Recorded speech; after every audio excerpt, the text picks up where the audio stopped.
Well, let's talk a little bit about Mortal Kombat.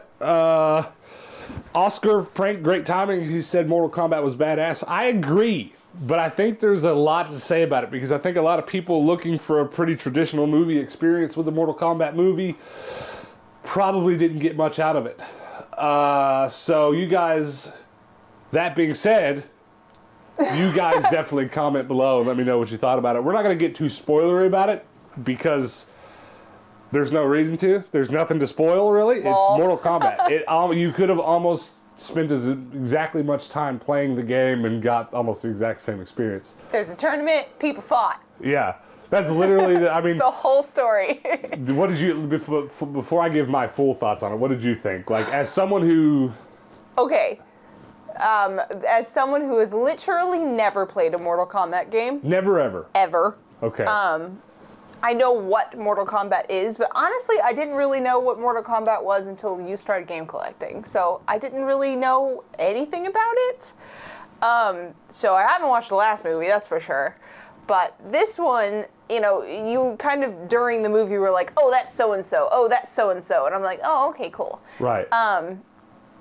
Not knowing anything about it, I totally understood it. It was not hard. Fine. Yeah. Well, Rose says it was all right. I prefer playing the game, to be honest. Yeah, I mean, I really expected a lot of people to get that feeling to just go, well, why wouldn't I just play it? It's the same thing. And Trey said it was as good as a Mortal Kombat movie could be. I agree. I think the only thing that could have made it better is if they had made a series out of it and actually attempted for story. But that's not what they were doing. They are going to attempt it. They said if this movie goes well, which they haven't really commented on, you know, the numbers of views yet, they said they have like 3 or 4 sequels planned for it, which is pretty cool because there's still a whole lot more lore inside the video games as well as other characters to get to and stuff like that. The end of the movie set up one of the bigger characters that I would have loved to have seen in this one, but definitely hope to see in another one. But Mortal Kombat has always got, like, it's not even I can't say it got a bad rap. It's just always been about the fighting and very little about the lore and about the story. There's not a lot of Mortal Kombat games out there with much story at all. Honestly, the ones where they mix other universes with Mortal Kombat, like DC and Mortal Kombat and all that, those have more story than any Mortal Kombat game ever had. So when I sat down and watched it, I got into it really quick and I was like, you know what? This is as there is a place for this where there are movies that are nothing but fan service. Yeah. A good video game related movie will come out and people will be like, oh, it tried too hard to do this or didn't do that. I feel like the people who made this movie literally said, we're going to make a Mortal Kombat movie that's all about Mortal Kombat. And they did. They could have very easily leaned too heavy into the story of 1 or 2 of the characters and it got a little too weird and not been, I think, as clean as what it was. What are the people saying about it? Steve T. Kreider said it felt rushed. Do you feel that way? I feel like because in the first 10 minutes I felt very quickly that it was way more... I knew it was going to be light on story as soon as it started. Like, I got that feeling when it went right into the fighting and that kept up pace. I realized it was just going to be Mortal Kombat and then I didn't need to worry about typical story aspects. So yeah, of course, sure, it was rushed. I'm not saying it's not, but like, it didn't bother me because it's like, I think the way I usually explain it, now this is coming from someone who has had a lot of English classes in his life. I majored in English in college and writing and creative writing specifically. I've written commercial and film script. Writing story narrative is what I do. And it's a discussion I have very often with other writers about where the line is between having a narrative project, whether it be film or TV, or a book or a comic book. Where do you draw the line between making the movie an exercise in something or being just about story and narrative or something that's real life, okay? Because that's the two ends of the spectrum. And your movie, whenever you make a movie, it's going to be anywhere in between those two ends, okay? And so what I personally think about this movie is that it was the perfect example of something on this far end of the spectrum that is fan service. It is an exercise in something. Like, here's a good example of this. Christopher Nolan movies. They're actually, you might think that they're really heavy in story, but I disagree with that. I often think that they're not. A lot of some of them are. I think there's a lot of story inside of like the Prestige, the Magician one. But like the Batman stories, they're just really loose Batman stories. But what they usually are an exercise in something. Or if you think about Tenet, it is an exercise in manipulating the order of time in which its story is told. If you watch the movie he made before that, what was it called? Dunkirk? Yeah. That is a movie that is 3 stories. One of them happens in a minute, one of them happens in an hour, one of them happens in a day, but they interweave all 3 of those into one. It's an exercise in manipulating time to tell a story. Mortal Kombat was an exercise, and here you are in Tendo's English class. That's what's happening right now. Mortal Kombat movie was an exercise in making the fan service movie that they could, which I think was a good call on their part, simply because comic book and or video game movies have a hard time getting off the ground without doing something super out there like that. But what else are people saying about it? Trey Price said it seemed very small, closed set, maybe because of the pandemic. You know, now that I think about it, there was really only like 4 sets in the whole play. The whole movie.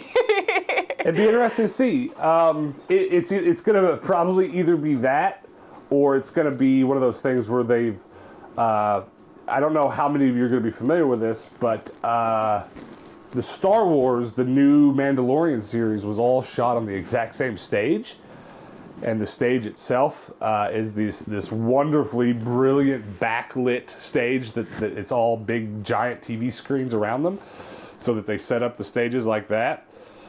And I kind of wonder if it wasn't one of those things where it was like a new age technology and they kept it all real small. But I don't know. We'll probably hear some behind the scenes stuff about it after that. So that's a pretty good question. But I don't know that we'll know that until there's some extra content about it out there on YouTube or whatever. What else? Occam's Electric Toothbrush said the actual tournament portion of Mortal Kombat movie was an afterthought, he felt.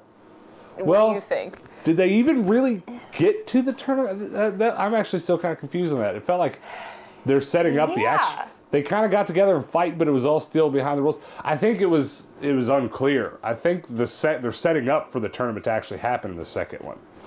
Right, yeah, and I think you're right, because whenever they came in, they were like, we're going to finish this before the tournament, and they kind of just started going. Yeah, they were fighting each other, but that wasn't the sanctioned tournament. I think the second one will be way more tournament-y. And also, I'll tell you one little thing that maybe let me down. I have so much nostalgia for that old Mortal Kombat movie. I was hoping for a few more nods to it, and about the only thing I got it wasn't even Easter eggy, but the thing that I got that made me happy was that Gore was there for whatever brief second. However, Gore, he's the multi-arm Mortal Kombat dude. He's usually the big final boss, but he was just like kind of a the first one out. Yeah, he was like a throwaway character, but it was cool to see him.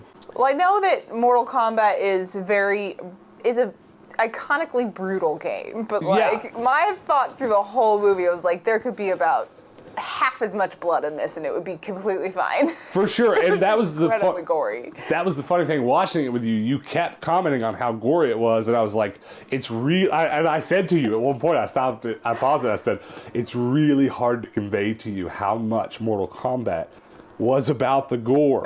Like this almost, in some ways, isn't enough. Yeah. You can go on YouTube and Google Mortal Kombat fatalities and see some real. We're talking guts being pulled out.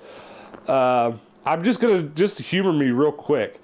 I'm gonna search Mortal Kombat on my Game Collector app, and I want to see how many Mortal Kombat games that I have. I'm kind of curious. Is it like Kill Bill gory? I have 13 different Mortal Kombat games. Is it Kill Bill gory? It's probably on that level. I would say it's a little different. Well, I made a comment. I was like, "This is like Quentin Tarantino bloody." You're like, "It's not Quentin Tarantino bloody," and I was like, I don't know. What do you think?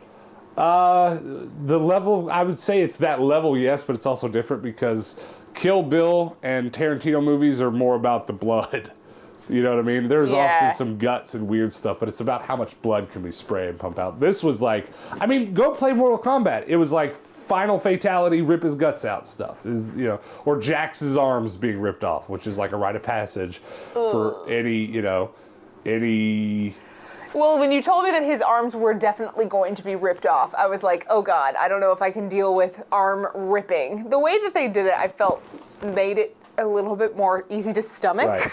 But I think it would have been different if you would have had the same feeling that someone like me would have when I turn it on.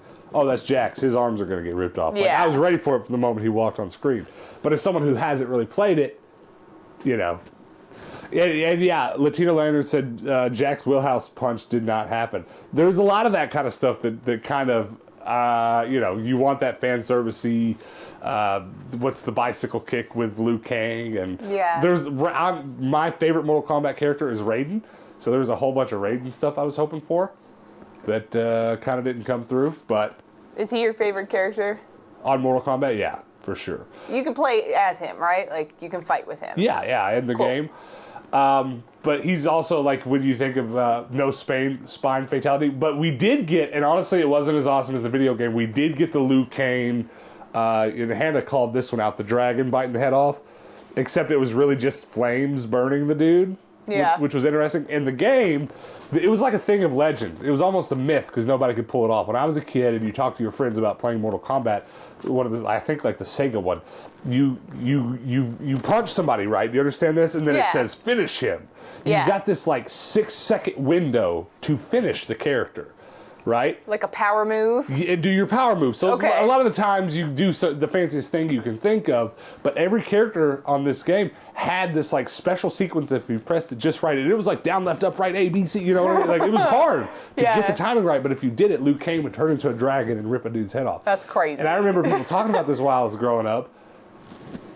And I never could do it. When Google came around, I Googled the cheat to do it. I never could make it happen. But yeah, I was happy to see that was there though. Was Sub-Zero as like OP as he was in this movie in the game? Well, everyone in the game itself is pretty equal. Okay. It's just like any fighting game. It's whether or not you've practiced enough to be good at a character. It's just like Super Smash, right? Yeah, maybe that's not a good example because people do consider some characters in Super Smash to be a little OP, but it's very similar to that. I was hoping for Raiden, silly yell flying, lots of little stuff like that. And someone said that they wanted to hear "Get Over Here" more than once, and I agree. But I think they probably struggled with that a little bit because the movie started in Chinese and Japanese, which is a whole nother interesting thing. They made it very clear to you that that Sub-Zero in the first scenes was switching between Chinese and Japanese, and it was kind of confusing. But I think because he was already a Japanese speaker and then he just showed up all of a sudden with English, it was probably just a weird thing narratively that they just had it once. But I'm definitely interested to see how his character is involved in the next ones because he was just in hell for 4,000 years. Yeah. And now he's back, and he controls the fire of hell. So is he back, or was he just like summoned for that bit, and now he goes back to hell? Like, that's a good question. I don't know. It's really all up in the air. I mean, that's what you get when you have a movie that's so loose narratively. But I guess the last thing I can say about it, and look for any other good comments about it. It's kind of confusing to think of how to say it.